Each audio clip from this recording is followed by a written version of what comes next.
Hi hello friends, ನಮಸ್ಕಾರ. Welcome to my channel. ಇವತ್ತು ನಾನು ನಿಮ್ಗೆ ಮಾಡಿ ತೋರಿಸ್ತಾ ಇರೋದು ಜೋಳದ ಹಿಟ್ಟಿನ ಇನ್ಸ್ಟಂಟ್ ಪಡ್ಡು. ತುಂಬಾ ಚೆನ್ನಾಗಿರ್ತಾವೆ ನೋಡ್ರಿ ಇವು ಜೋಳದ ಹಿಟ್ಟಿನ ಪಡ್ಡು. ಇದಕ್ಕೆ ಬೇಕಾಗಿರೋ ಸಾಮಾನುಗಳು: ಈ ಬಟ್ಲದ್ಲೆ ಒಂದು ಬಟ್ಲು ಜೋಳದ ಹಿಟ್ಟನ್ನು ಸಾಣಿಸ್ಬಿಟ್ಟು ತೊಗೊಂಡಿದ್ದೀನಿ ರೀ. ಮತ್ತು ಈ ಸಣ್ಣ ಬಟ್ಲದ್ಲೆ ಒಂದು ಬಟ್ಲು ಚಿರೋಟಿ ರವೆ, ಅದನ್ನು ಸಾಣಿಸ್ಬಿಟ್ಟು ಇಟ್ಕೊಂಡಿದ್ದೀನಿ. ಇವಾಗ ಒಂದು ಪಾತ್ರೆ ತೊಗೊಳ್ಳೋಣ. ಒಂದು ಬಟ್ಲು ಜೋಳದ ಹಿಟ್ಟು, ಸಣ್ಣ ಬಟ್ಲದ್ಲೆ ಒಂದು ಬಟ್ಲು ಚಿರೋಟಿ ರವೆ ಹಾಕೋತಾ ಇದ್ದೀನಿ. ಇದನ್ನು ಡ್ರೈ ಮಿಕ್ಸ್ ಮಾಡ್ಕೊಳ್ಳೋಣ. ಮೊದಲು ಚಮಚೆಯಿಂದ ಚೆನ್ನಾಗಿ ಮಿಕ್ಸ್ ಮಾಡ್ಕೊಳ್ಳಿ.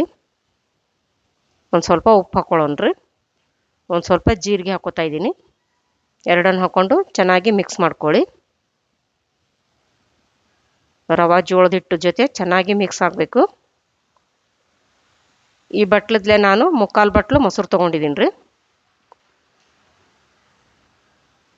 ಮೊಸರು ಹಾಕ್ಕೊಂಡು ಸ್ವಲ್ಪ ಚೆನ್ನಾಗಿ ಕಾಯಿಸ್ಕೊಳ್ಳೋಣ. ಇವಾಗ ನೀರು ಹಾಕ್ಕೋತಾ ಇದ್ದೀನಿ ನೋಡಿ. ಒಮ್ಮಕ್ಲೆ ಹಾಕ್ಕೋಬೇಡ್ರಿ ನೀರು, ಸ್ವಲ್ಪನೇ ನೀರು ಹಾಕ್ಕೊಂಡು ಕಲಿಸ್ಕೋಬೇಕು.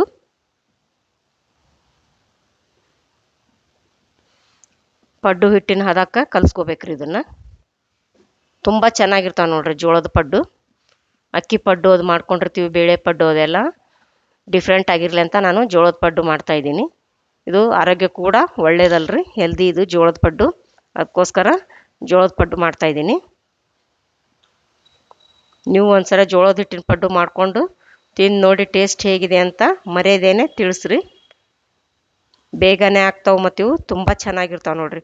ರೊಟ್ಟಿ ಮಾಡೋಕೆ ಬೇಜಾರಾಗಿರ್ತೈತಲ್ಲ ನಿಮ್ಗೊಂದೊಂದು ಸರಿ, ಮತ್ತು ರೊಟ್ಟಿ ಮಾಡ್ಕೊಳಕ್ಕಾಗಲ್ಲ, ಚಪಾತಿ ಮಾಡೋಕ್ಕಾಗಲ್ಲ, ಬೇಜಾರಾಗಿದೆ ಅಂತ ಅಂದ ಹೊತ್ನಾಗ ನೀವು ಈ ಥರ ಜೋಳದ ಹಿಟ್ಟಿಂದು ಪಡ್ಡು ಮಾಡ್ಕೊಂಡು ತಿನ್ಬೋದು ರೀ. ತುಂಬ ಚೆನ್ನಾಗಿರ್ತಾವೆ. ಮತ್ತು ರೈಸ್ ತಿನ್ನೋಕ್ಕೂ ಬೇಜಾರಾಗಿರ್ತೈತಲ್ಲ ನಿಮ್ಗೆ, ಮತ್ತು ತಕ್ಷಣವೇ ಮಾಡೋದಲ್ಲ ಇದು ಇನ್ಸ್ಟಂಟ್. ಹೀಗಾಗಿ ನೀವು ರೈಸ್ನು ಬೇಜಾರಾದಾಗ ನೀವು ಈ ಥರ ಜೋಳದ ಪಡ್ಡು ಮಾಡ್ಕೊಬೋದು ರೀ. ಬೆಳಿಗ್ಗೆ ಟಿಫನ್ಗಾದ್ರೂ ಮಾಡ್ಬೋದು, ಇಲ್ಲ ನೀವು ರಾತ್ರಿ ನೀವು ಅನ್ನ ಊಟ ಮಾಡೋಕೆ ಬೇಜಾರು ಅನಿಸಿದ್ರೆ ನಿಮ್ಗೆ ಈ ಥರ ಜೋಳದ ಪಡ್ಡು ಮಾಡ್ಕೊಂಡು ತಿನ್ಬೋದು ರೀ. ತುಂಬ ಹೆಲ್ದಿ, ಬೇಗನೆ ಆಗ್ತಾವೆ. ಒಂದ್ಸರಿ ಮರ್ಯಾದೆನ ಮಾಡ್ಕೊಂಡು ನೋಡಿ. ಈ ಥರ ಚೆನ್ನಾಗಿ ಮಿಕ್ಸ್ ಮಾಡಿಕೊಂಡು ಕಲಿಸ್ಕೋಬೇಕು. ಒಂದು ಚಮಚ ಸಕ್ಕರೆ ಹಾಕೋತಾ ಇದ್ದೀನಿ ನೋಡಿರಿ, ಕಲರ್ಗೋಸ್ಕರ ಸಕ್ಕರೆ ಹಾಕೋತಾ ಇದ್ದೀನಿ. ಒಂದು ಚಿಟಿಕೆ ಸೋಡಾ ಹಾಕೋತಾ ಇದ್ದೀನಿ. ಆಪ್ಷನಲ್ ರೀ, ನೀವು ಸಕ್ಕರೆ ಬೇಕಂದ್ರೆ ಹಾಕ್ಕೋಬೋದು, ಇಲ್ಲಾಂದ್ರೆ ಸ್ಕಿಪ್ ಮಾಡ್ಬೋದು. ಈಗ ಸಕ್ಕರೆ ಸೋಡಾ ಹಾಕ್ಕೊಂಡಿಂದ ಚೆನ್ನಾಗಿ ಮಿಕ್ಸ್ ಮಾಡ್ಕೊಳ್ಳೋಣ. ಚಮಚೆಯಿಂದ ಚೆನ್ನಾಗಿ ಮಿಕ್ಸ್ ಮಾಡ್ಕೋಬೇಕ್ರಿ. ನಾನಿದು ಕಲಸೋದ್ರೊಳಗೆ ಕಾಯಿಲೆ ಹಂಚು ಅಂಥೇಳಿ ಗ್ಯಾಸ್ ಆನ್ ಮಾಡಿಬಿಟ್ಟು ಹಂಚನ್ನ ಬಿಸಿ ಮಾಡೋದಕ್ಕೆ ಇಟ್ಕೊಂಡಿದ್ದೀನಿ ರೀ, ಗುಂಡ್ಪಂಗ್ಲ ಹಂಚನ್ನು. ಇವಾಗ ಅದು ಹಂಚು ಕಾದಿದೆಯಲ್ರಿ, ಉರಿನ ಮೀಡಿಯಮ್ ಫ್ಲೇಮ್ ಇಟ್ಕೊಳ್ಳೋಣ. ನೋಡಿ ಇವಾಗ ಹಂಚು ಕಾದಿದೆ, ಮೀಡಿಯಮ್ ಫ್ಲೇಮ್ ಇಟ್ಕೊಳ್ಳೋಣ. ಇಟ್ಕೊಂಡು ಸುತ್ತಲೂ ಎಲ್ಲ ಮನೆಗೂ, ಪಡ್ಡಿನ ಮನೆಗೆ ಎಲ್ಲ ಮನೆಗೂ ಎಣ್ಣೆ ಹಾಕ್ಕೊಳ್ಳೋಣ ರೀ. ಒಂದು ಸ್ವಲ್ಪ ಸ್ವಲ್ಪ ಎಣ್ಣೆ ಹಾಕ್ಕೊಂಡು ಇದು ಹಿಟ್ಟನ್ನ ಚೆನ್ನಾಗಿ ಕಾಯಿಸ್ಕೊಳ್ಳಿ. ಹಿಟ್ಟು ಕಾಯಿಸ್ಕೊಂಡು ಈಗ ಪಡ್ಡಿನ ಹಂಚಿನ ಎಲ್ಲ ಮನೆಗೂ ಹಿಟ್ಟು ಹಾಕ್ಕೊಳ್ಳೋಣ ರೀ. ತುಂಬ ರುಚಿಯಾಗಿರ್ತಾವೆ ನೋಡ್ರಿ ಜೋಳದ ಪಡ್ಡು. ಒಂದ್ಸರಿ ಮರ್ಯಾದೆನೆ ಮಾಡ್ಕೊಳ್ಳಿ. ಮಕ್ಕಳು ದೊಡ್ಡವರು ಎಲ್ಲರೂ ಇಷ್ಟಪಟ್ಟು ತಿಂತಾರೆ ನೋಡ್ರಿ. ಹೆಲ್ದಿ ಫುಡ್ ಇದು ಜೋಳದ ಪಡ್ಡು. ನೋಡಿ ಈ ಥರ ಹಿಟ್ಟು ಹಾಕ್ಕೋಬೇಕು.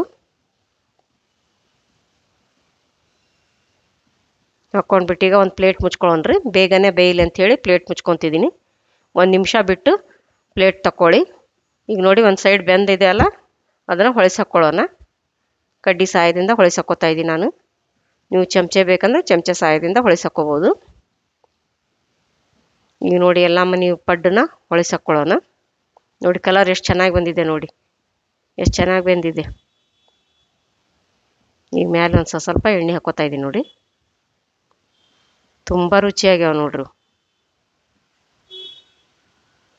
ಮತ್ತೆ ಪ್ಲೇಟ್ ವಾಪಸ್ ಮುಚ್ಚಿಟ್ಟು ಹೊಳಿಸಿ ಹಾಕಿಂದ ಮತ್ತೆ ಪ್ಲೇಟ್ ಮುಚ್ಚಿಡ್ತೀನಿ ರೀ. ಮುಚ್ಚಿಟ್ಟು ಒಂದು 30-40 ಸೆಕೆಂಡ್ ಬಿಟ್ಟು ತಕ್ಕೊಳ್ಳೋಣ.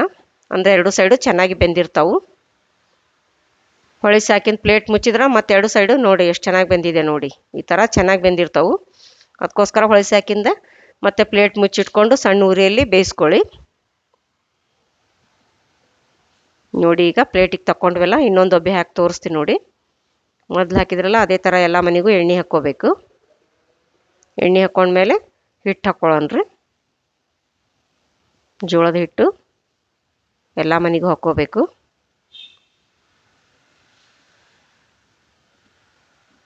ನೋಡಿ ಈ ಥರ ಎಲ್ಲ ಮನೆಗೆ ಹಾಕ್ಕೊಂಡು ಮೊದಲು ಬೇಯಿಸಿದ್ವಲ್ಲ ಅದೇ ಥರ ಪ್ಲೇಟ್ ಮುಚ್ಚಿಟ್ಟು 1 ನಿಮಿಷ ಬೇಯಿಸ್ಕೊಳ್ಳೋಣ.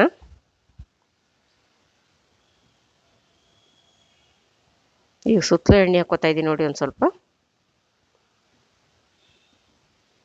ಹಾಕ್ಕೊಂಡು ಪ್ಲೇಟ್ ಮುಚ್ಚಿಟ್ಕೊಂಡು 1 ನಿಮಿಷ ಬೇಯಿಸ್ಕೊತೀನಿ ರೀ ಸಣ್ಣ ಉರಿಯಲ್ಲಿ. ಇವಾಗ ನೋಡಿ ಪ್ಲೇಟ್ ತೆಗೆದ್ಬಿಟ್ಟು ಹಿಂದೆ ಬೆಂದಿದೆಯಲ್ಲ, ಇವಾಗ ಹೊಳಿಸಾಕೊಳ್ಳೋಣ. ಸಖತ್ತಾಗ್ಯಾವ ನೋಡ್ರಿ, ಕಲರ್ ಎಷ್ಟು ಚೆನ್ನಾಗಿ ಬಂದಿದೆ. ಟೇಸ್ಟ್ ಅಂತೂ ತುಂಬ ಸಖತ್ತಾಗಿದೆ ನೋಡ್ರಿ. ಮರೆಯದೇನೆ ಒಂದ್ಸಲ ಮಾಡ್ಕೊಂಡು ನೋಡಿ. ಇವಾಗ ನೀವು ಯಾರಾದರೂ ಗೆಸ್ಟ್ ಬಂದಾಗ ಕೂಡ ಮಾಡ್ಬೋದು. ಈ ಜೋಳದ ಪಡ್ಡು ಮಾಡಿದರೆ ಎಷ್ಟು ಚೆನ್ನಾಗಾಗಿದೆ ನೋಡ್ರಿ, ಹೆಂಗೆ ಮಾಡಿರಿ ಅಂತ ಕೇಳ್ತಾರೆ. ಅವ್ರಿಗೆ ನೀವು ಈ ಥರ ಮಾಡಿಕೊಟ್ರೆ ತುಂಬ ರುಚಿಯಾಗ್ಯಾವು ಜೋಳದ ಪಡ್ಡು. ಗೆಸ್ಟ್ ಕೂಡ ತಿಂದು ಖುಷಿ ಪಡ್ತಾರೆ ನೋಡ್ರಿ. ಬೇಗನೆ ಹಾಕಾವು ಮತ್ತು ಹೆಲ್ದಿ ಕೂಡ ಇವು, ತುಂಬಾ ಖುಷಿ ಪಡ್ತಾರೆ. ಮತ್ತು ಇವಾಗ ಪ್ಲೇಟ್ ಮುಚ್ಚಿಬಿಟ್ಟು ಮೊದಲೇ ಬೇಯಿಸ್ಕೊಂಡ್ರಲ್ಲ ಅದೇ ಥರ 2 ಸೈಡು ಬೇಯಿಸ್ಕೊಳ್ಳೋಣ.